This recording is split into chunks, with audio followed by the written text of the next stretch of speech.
रीट का एग्जाम हुआ था और उस रीट के एग्जाम के बाद में आपको रीट की जो मुख्य परीक्षा है या फिर जिसको अपन रीट मेंस कहें या फिर जिसको अपन थर्ड ग्रेड एग्जाम कहें, उसका आपको इंतजार था और फाइनली जो है वो उसकी भी क्या आ चुकी है, तारीख आ गई है, कैसे करनी है। और सबसे पहला प्रश्न आता है, पहली बार तैयारी करने वाले जो स्टूडेंट हैं उनको क्या करना चाहिए। आपके पास में 3 ऑप्शन है, आपको ऑफलाइन कोचिंग करनी चाहिए या फिर आपको ऑनलाइन कोचिंग करनी चाहिए या फिर आपको बुक से करना चाहिए मटेरियल।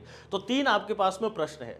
देखो, अगर मैं मेरा जो व्यक्तिगत है इसके अंदर राय, बाकी आप जो है वो अपने हिसाब से देख सकते हैं। ऑफलाइन कोचिंग का मतलब हो गया कि आपको ऑफलाइन जाना है, वहां पर आपको पढ़ाई करनी है।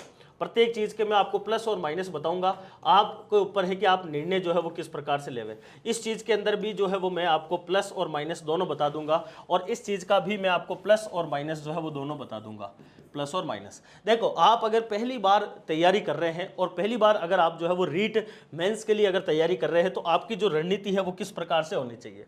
देखो, अगर आप ऑफलाइन कोचिंग जाओगे, ऑफलाइन कोचिंग के प्लस पॉइंट अपन देख लेते हैं पहले कि भाई इसके फायदे क्या क्या है, फाइनल भी मैं आपको बताऊंगा कि आपको क्या करना चाहिए। देखिए, सबसे पहले ऑफलाइन कोचिंग अगर जाओगे तो उसका प्लस पॉइंट एक ये है कि आपको जो है वो टीचर के साथ में व्यक्तिगत जो है वो मुलाकात होगी, टीचर आपको सामने से पढ़ाएगा, आप अपने प्रश्न जो है वो हाथों हाथ रखकर उस चीज़ को समझ सकते हो। और थोड़ा सा अपन मानते हैं कि भाई जब ऑफलाइन हम पढ़ते हैं तो थोड़ा प्रैक्टिकल हो जाते हैं और उस कंडीशन में टीचर जो भी चीज़ समझाता है वो अपन उस चीज़ को समझ जाते हैं और हमारा जो दिमाग है उसके अंदर ज़्यादा वो सेट होता है, बजाय कि अपन ऑनलाइन पढ़े उसकी ज़्यादा तुलना के अंदर हमारे ऑफलाइन पढ़ा हुआ हमें ऐसे लगता है कि ज़्यादा सेट हो जाता है हमारे दिमाग में। ये इसका एक प्लस पॉइंट है।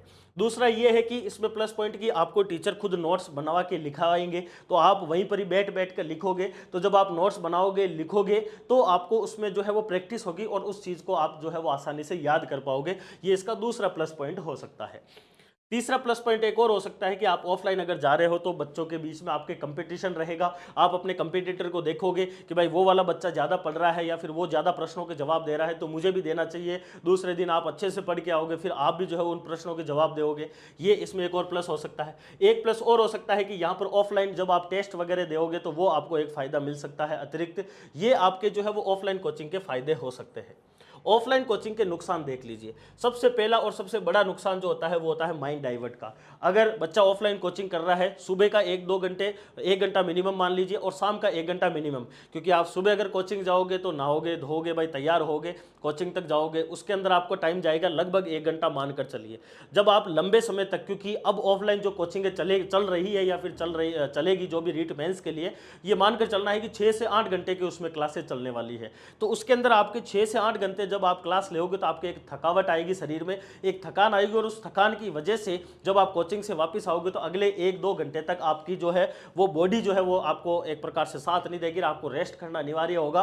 तो आपके आने के बाद में 1-2 घंटे और सुबह जाओगे उस समय नहाना धोना जाना 1 घंटा उसका, तो रोज डेली के आपके 2 से 3 घंटे जो है वो ऑफलाइन कोचिंग के अंदर खराब हो सकते हैं। ये इसका सबसे बड़ा नेगेटिव जो है वो आपके लिए इंपैक्ट हो सकता है, क्योंकि 10 महीने हैं, हमें टारगेटेड तैयारी करनी है तो उस हिसाब से हमारी तैयारी रहनी चाहिए। दूसरा जो है वो हमारे नेगेटिव पॉइंट देखिए क्या हो सकता है। ऑफलाइन में जो है वो हमारे माइंड डाइवर्ट जो है वो बहुत ज़्यादा होता है। मान लीजिए वो किसी भी वे में आप मान सकते हो, लेकिन हमारा माइंड डाइवर्ट होता है, दोस्तों के साथ गपशप लड़ा ली, घूम लिया फिर लिया, उसमें हो सकता है। तो किसी भी प्रकार से हमारा टाइम जो अतिरिक्त है वो भी हमारा खराब हो सकता है।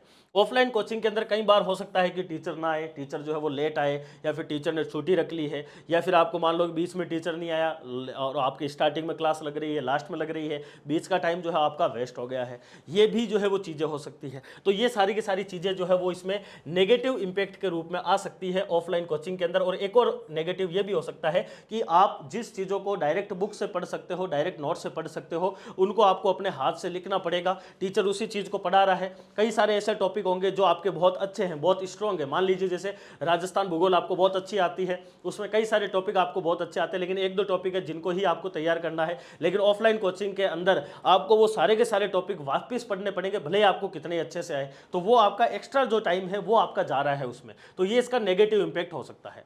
ऑनलाइन के प्लस और माइनस दोनों देख लीजिए। ऑनलाइन का प्लस ये है कि आप जो है वो अपना शेड्यूल खुद का फिक्स बना सकते हो कि भाई मुझे सुबह 10 से लेकर रात को 10 बजे तक पढ़ना है और मैं कैसे कैसे पढ़ूंगा, कितनी बजे कौन सी क्लास लेऊंगा, किस प्रकार से मेरे को पढ़ना है, ऑनलाइन कब पढ़ना है, मैं जो है वो अपनी तैयारी कब करूंगा, या फिर ऑनलाइन जो है वो नोट्स कैसे बनाऊंगा। जो भी है ऑनलाइन के अंदर जो हमारा टाइम है वो बहुत ज़्यादा बचता है और और ना आपको तैयार होकर कहीं जाना है, 5-7 दिन नहीं भी नहाए तो चल जाएगा, 7वें-8वें दिन नहा लो। तो ऑनलाइन में सबसे बड़ा फायदा ये है कि आपके पास टाइम बचेगा, आने जाने का ये सारा टाइम वेस्ट नहीं होगा, वो आपके लिए फायदा है। और दूसरा, आप अपने शेड्यूल के अकॉर्डिंग जो है वो ऑनलाइन पढ़ सकते हो।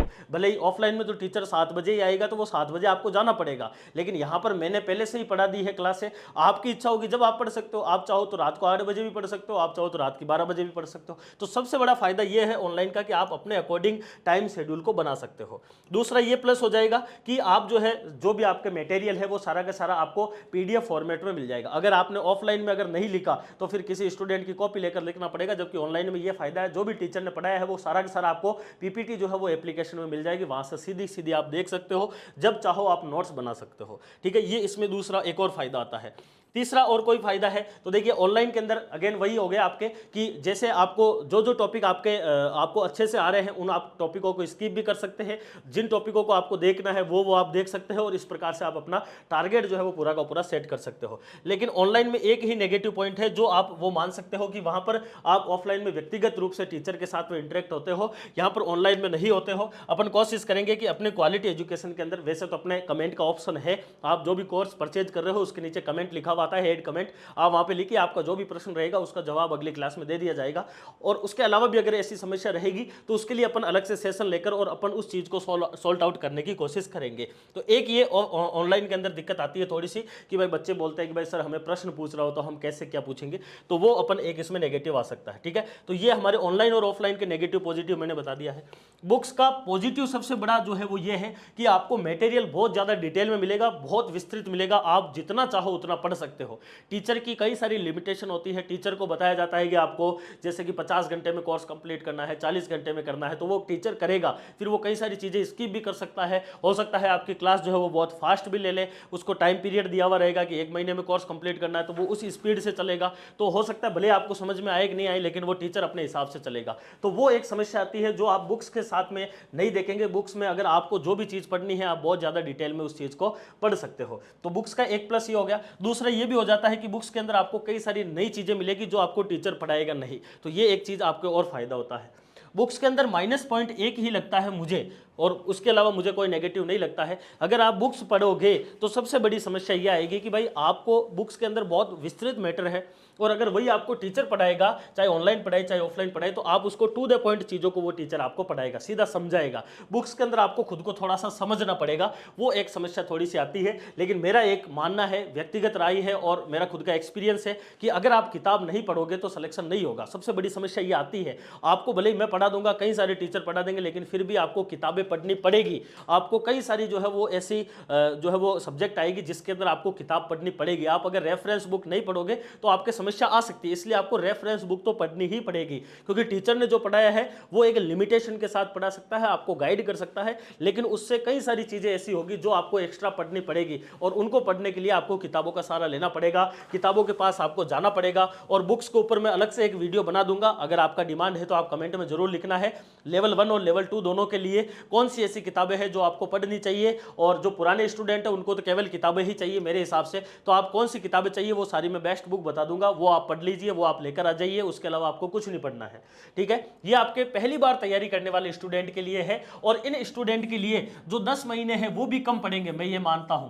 जो आपके पुराने वाले स्टूडेंट है उनके लिए ये 10 महीने बहुत है, बहुत ज्यादा लग रहा है उनको, वो तो ये सोच रहे थे कि भाई हमारा अगस्त में ही एग्जाम करवा लो, लेकिन जो नए स्टूडेंट है उनके लिए भले ही 10 महीने दिए हैं, लेकिन ये भी उनको बहुत कम लगेंगे। और ये वाले जो है 10 महीने, इसके अंदर नया स्टूडेंट अपना जो है वो दिमाग कैसे चला रहा है उसके ऊपर बहुत सारी चीजें निर्भर करेगी। अगर उसने शुरुआत समय में महीना 2 महीना 3 महीना अगर उसने खराब कर दिया है तो आगे चल के उसके लिए बहुत घातक हो सकता है। इसीलिए 10 महीने में जो भी नया स्टूडेंट है उसको कम से कम ये तो सोचकर ही जाना है कि मुझे 3 बार तो रिवीजन करना ही करना है, कम से कम 3 बार आपका रिवीजन होना चाहिए, क्योंकि आपको पहली बार पढ़ने में ही कम से कम 4 महीने 5 महीने भी लग सकते हैं। इस वजह से पहला रिवीजन आपका बहुत लंबा हो सकता है। आप चाहे तो उस 10 महीने में पहला रिवीजन आराम से 4 महीने में कर सकते हो, दूसरा रिवीजन आप 3 महीने में कर सकते हो, तीसरा रिवीजन आप जो है वो 2 महीने में कर सकते हो। तो 4 3 7 और 2 कितने हो जाएंगे, 9, और एक लास्ट रिवीजन आप 10वें महीने में कर सकते हो। ये नए स्टूडेंट के लिए जो है वो रिवीजन के 4 रिवीजन मैक्सिमम उनके हो सकते हैं,